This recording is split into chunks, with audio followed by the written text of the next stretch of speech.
Bonjour Bandeko Nyon sur RD Congo Info.fr. Tout le monde est d'accord. Balobi Eza likambu ya haut niveau donc tozo mema bango toujours likolo et pas na biso nyon sezo le na facilité. Alors lelo toza toujours na kati ya kine réalité balobi masola ba réalité ya kine quoi. Et simba mina gradi mouya hein l'indispensable et simba mina gradi mouya la pièce maîtresse et azawana pona ko sepelisa bino. Alors lelo tozali le 7 septembre 2015 au Kiti tozo moi actualité moko ya bien oyo mboka eza ya koningana tomoni lelo eza rentrée scolaire tomona ki déjà na ba poto kuna bana bazonga ki classe. Alors biso pe lelo eza rentrée scolaire tozo meka ko solola na ba parents tozo solola na ba professeurs tozo solola na ba élèves toye ba ndenge nini rentrée scolaire ya lelo salami. Mais moi je vous assure bino bat Rolanda ba image à 100% toza na 20% kaka ya bano bazongi classe. Alors l'état congolais esenga ki déjà na ba parents nyoso keno atabo futi à compte te bana bazonga classe. Alors pourquoi tu éviter pour la nini à 100% 80 bafandi na ndaku 20 42 ba répondre lelo na ba cours.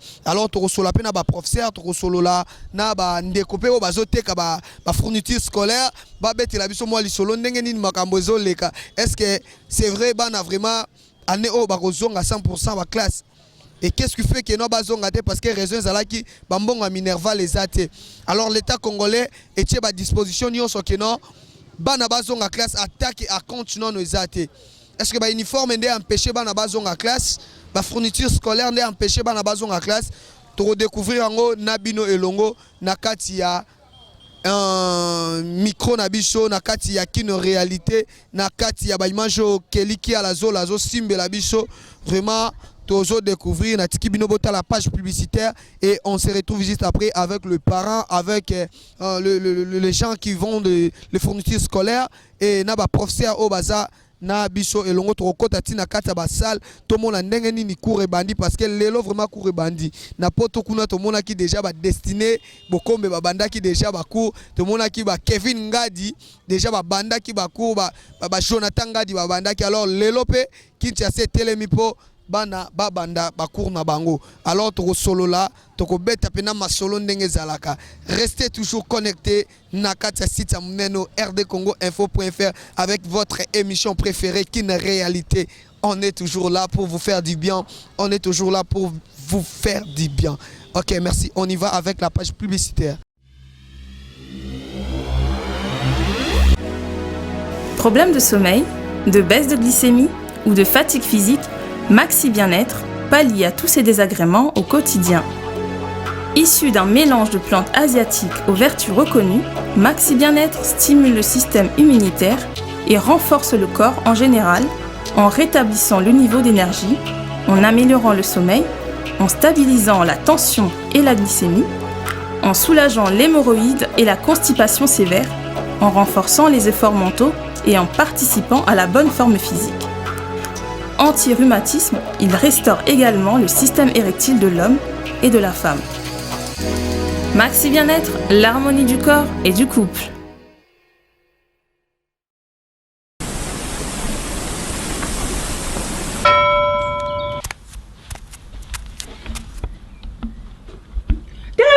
Mobile oyo azo donki azo ebate rido eza polele nazo mona ye bolole mobile oyo vraiment banda bimaki banda tongo kiba ozo dongeni ozo kende wapi pesa na mbo il fallait le côté il fallait te faire pour te faire aussi mis le colo membre aussi membre supérieur voilà le colo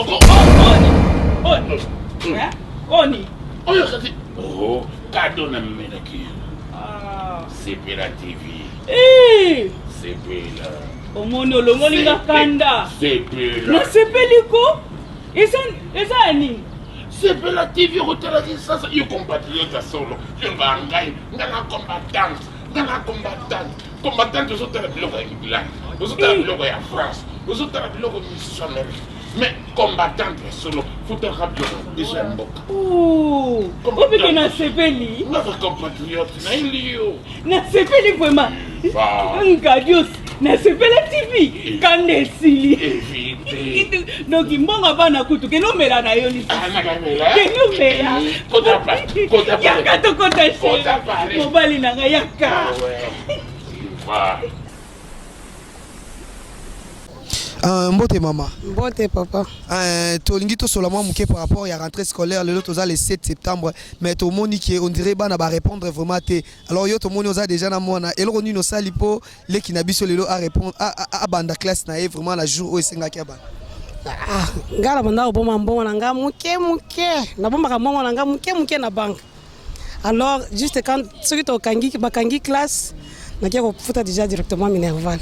Bandera ça on a déjà foutu les Minerval. Oui. Alors ce que bande comme sous bazo so a raison que bana ba bandi ba classe te pour compte ezate alors l'état lobaki ata compte ezate bana ba kende classe ko lo bani pona. Bon, bango ceux qui bazo bana bazo tanga. Bo fongoli quand même moi compte na banque, hein? Muke aussi un mois $10 au PSI, un mois $5 au PSI, muke ozo ke de bomba ka bongo. Tant bana ba kanga classe, ozo ata quelque chose ndambo ata Minerva na bango. Au PSI, na vacances wana. Mais le temps qu'il y a 2 mois wana, au cause d'anga ta moi $100 te po bakisaka ke au foot. Le temps qu'il y a né ici là, au cause ça Minerva na yo. Maman tozaka ba maman mbongo, zoluka moi mike koteka biloko yo teki yo. C'est comme ça que tozo moi mike to sempe na bakaye. OK, merci beaucoup maman. Bonne chance à toi.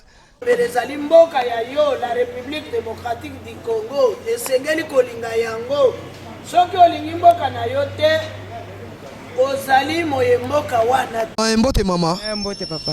Lelo toza le 7 septembre 2015 rentrée scolaire ya bana to moni ona bana mi balé mais à 100% ya belefo bazongi classe lelo tozo mona ka on dirait 20% de bazongi 80 bazona na bandako. Yo sali nini po lelo bana ba banda classe na jour esengela ki ba bana. Ngai naza na bana ebele bana nyonso bayete pona koki na ngai kofutela bango nyonso te kaka mibale lokola na koki ndambu nde baye soki na futi bamususu pe bakoya ezake bango nyonso baye bamususu batika na ndako. Mais l'état congolais alobaki ke non totinda bana na ba classe ata toza na ba a compte non te bana ba kende ba classe pourquoi pas tindi bango ka na classe nde l'état kobaki.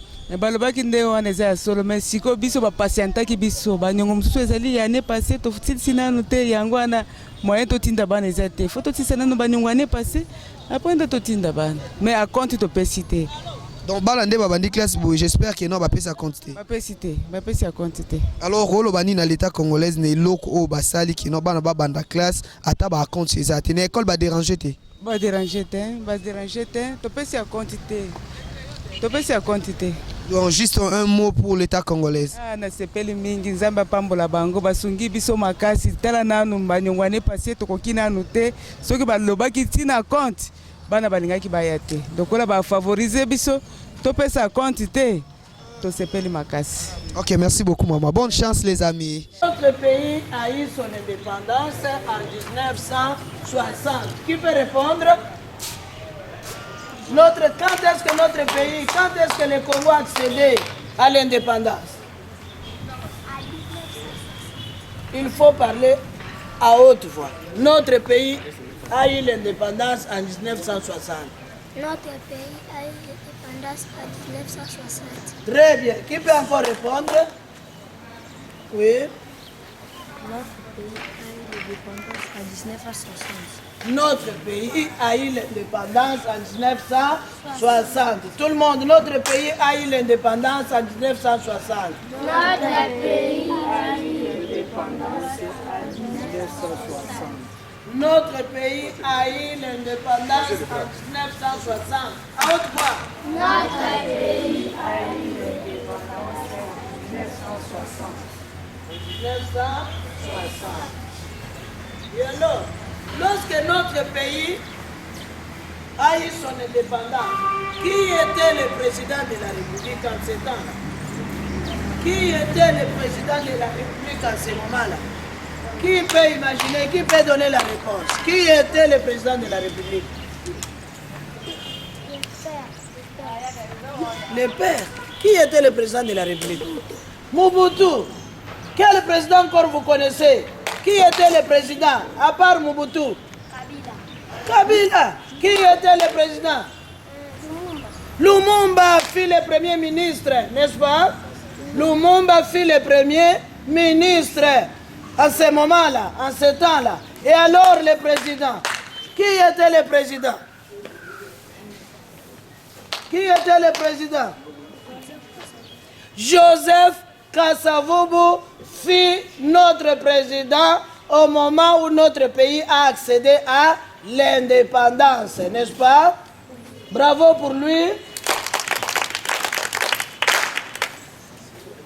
Notre pays a accédé à l'indépendance en 1960. Voilà, toujours continue toujours dans la dimanche na biso ya rentrée scolaire. Tous apeka na ba parents tous sous ba parents, botu ko mona ba image laxi bino lo lenge nini bana baza na ko lakisa bana ndenge nini évolution en mboka na biso ndenge nini histoire en mboka na biso ezali. Alors tous toujours na ba parents tous solo la mbote papa. Mbote papa journaliste. Lelo to kiti to ye awa na epekengo to kuti vraiment to ya bana eza muke par rapport ndenge bazalaka na ebite ya yo babandi nyonso to nyonso.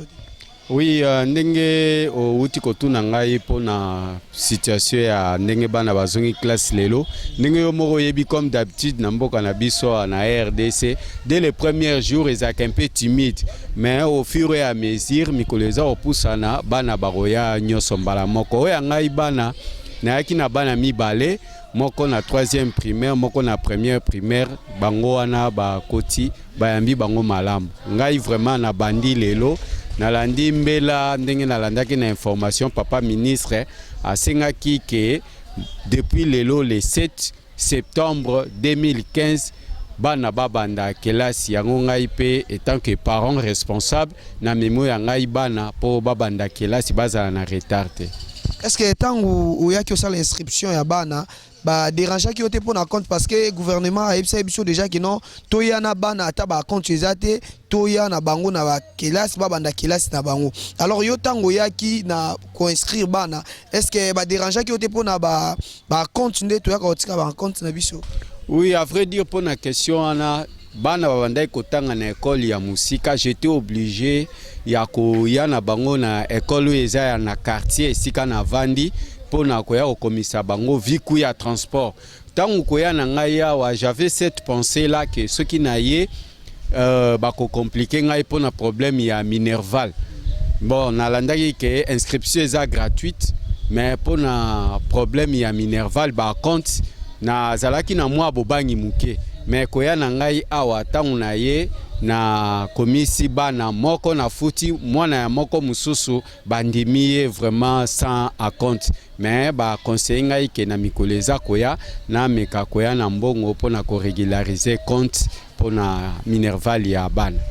Alors okoki olobani na ba parents o bazolanda o lelo mukolo classe bandi les 7 batindi bana na bango te bafanti no bana na banda kuta msupo na kobanga ke baza na compte te pona ko verser pona bana na bango. Alors étant que parents okoki ko pesa conseil ni na ba parents o bazolanda biso na ngonga. Bon en tout cas conseil na ko senge pa ya ba parents oyo bazali un peu ko banga ba banga te ba ya ko komisa bana na bango Minerval ba compte en tout cas baza kondimana no bana ndengwana po bango moko pe ba responsable ya beko ils sont des parents ba yebi ku ya mboka ndenge nini ezali baza ko comprendre que non ceux qui oye na mwana ba komisi ofele atape ceux qui ozana compte te ba koyamba mwana mais toutefois ba ko conseiller yo ke kende ko bunda muke kanga mwa libumu muke pombo ngwana oya pona éducation ya mwana omoni yo moko yebi ceux qui omeki ko tika mwana à la portée de la rue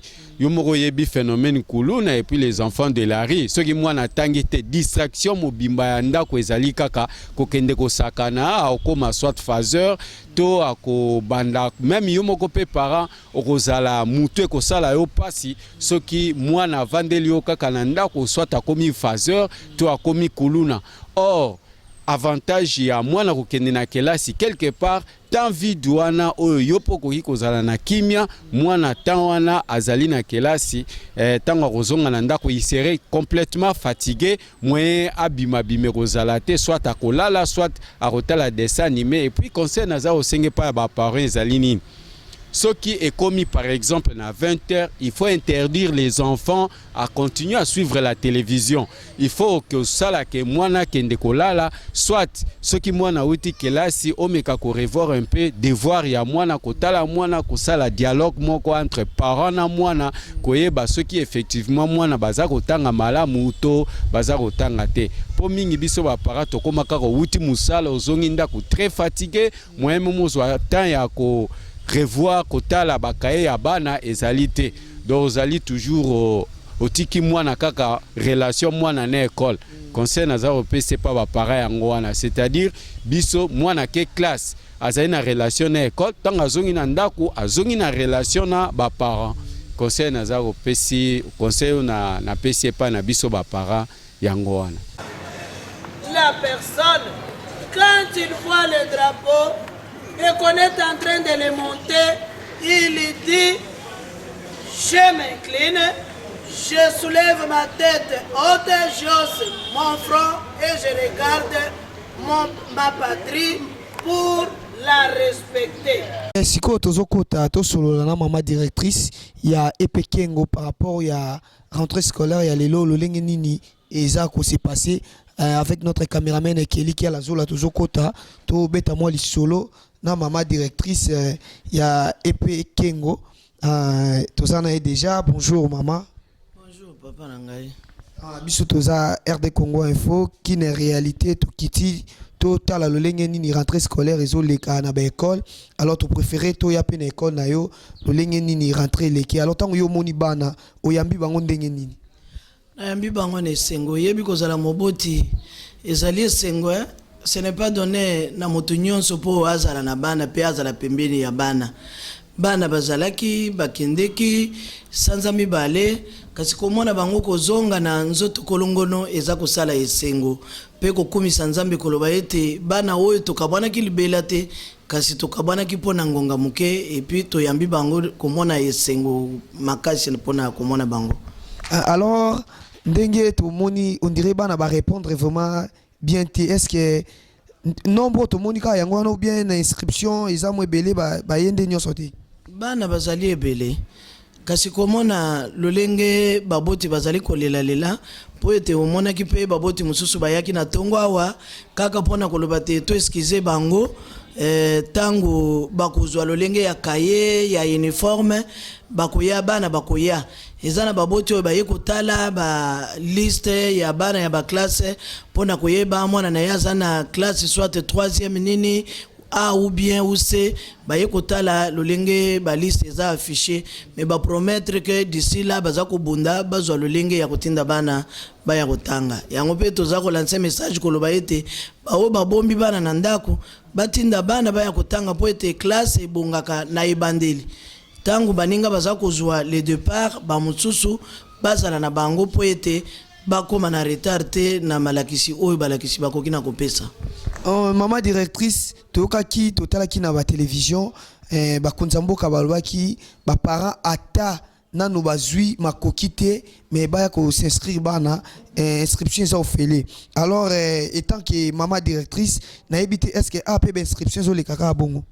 Inscription awa ezalaka gratuite ezalaka ofele po ya liboso tozana école ya l'état soki otamboli na quartier oyo kokutake la seule école oyo ezali école ya l'état pe oyo école ya mbakabana kopesa ba livre gratuitement kopesa des fois ba cahier gratuitement na crayon na bana oyo bazako banda classe sika ezali école oyo Epekengo ezalaka école des fois soki totamboli tomoni bana mike bazako sakana na kati ya quartier tobondeli baboti même sans uniforme bapesa biso bana wana baya kotanga tango bayaka biso moko topesi bango ba cahier bic na crayon pote babanda classe. Alors message ni nokoki ko lancer na ba parents oyo bazo banga tamsu bazana ba avance te pona koya ko komisa bana bazo landa o message ko pesa bango.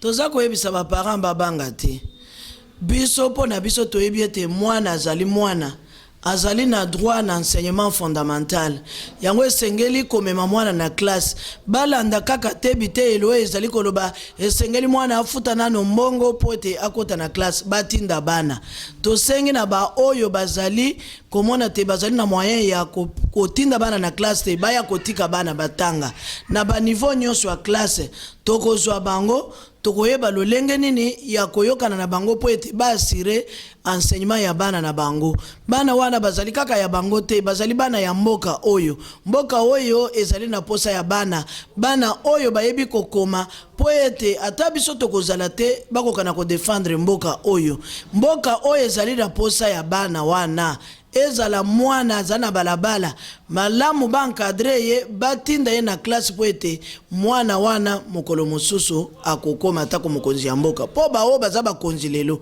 atako ngai moto naza koloba nayebaki teke na kotanga un jour na kozala na responsabilité songolo po ete nako na encadrer bana kasi po na bolingo ya bana ya liboso nazali mwasi ya mibale nazali moboti mama ya bana ya misato nazali mokonzi ya etelo na sengi na ba mama nde balobaka ba mama batongaka mboka basala bateka tomate bateka ndembi bateka mungwa bateka nguba na balabala batalela ba papa te po ete balobi soki mwasi na mobali bakangami loboko na banzi ekotambola batinda bana na klasi batinda bana na bitelo ezali lelo nde ebandi soki obandi na liboso tangu baninga nyonso bazali kobanda okokende kosuka malamu yango lobi na biso toyebi te tomona ba Tshisekedi tomona ba Kabila tozana ba Kabila mosusu toyebi te ke baboti na bango bazalaki kaka na mbongo ebele bazalaki na mbongo te baboti bazali kokende kokata bilanga bazalaki koteka nguba bazalaki koteka mungwa mapa po ete bana bakende na classe lelo totali tomoni ba Matata tomoni ba Obe Minako tomoni ba Joseph Kabila tomoni ba Maker Mwango tomoni ba Olenga tomoni ba Kimbuta baboti na bango bazalaki na makoki ebele te tolanda o kuna eza privé kuna eza catholique kuna eza protestante bafutaka makoki ebele te bango bato totangi awa tango bazalaki kotanga na baklasse na bango bazalaki kotanga na français te batangaki na ba 4 langues nationales mwana esengeli atanga na monoko ya mboka na ye po ete un jour akoki ko défendre mboka na ye na monoko ya mboka na ye pa na banguna soki mwana atangi na monoko ya mboka babongoli yango na lifalansa na banze kozala malamu mwana kozala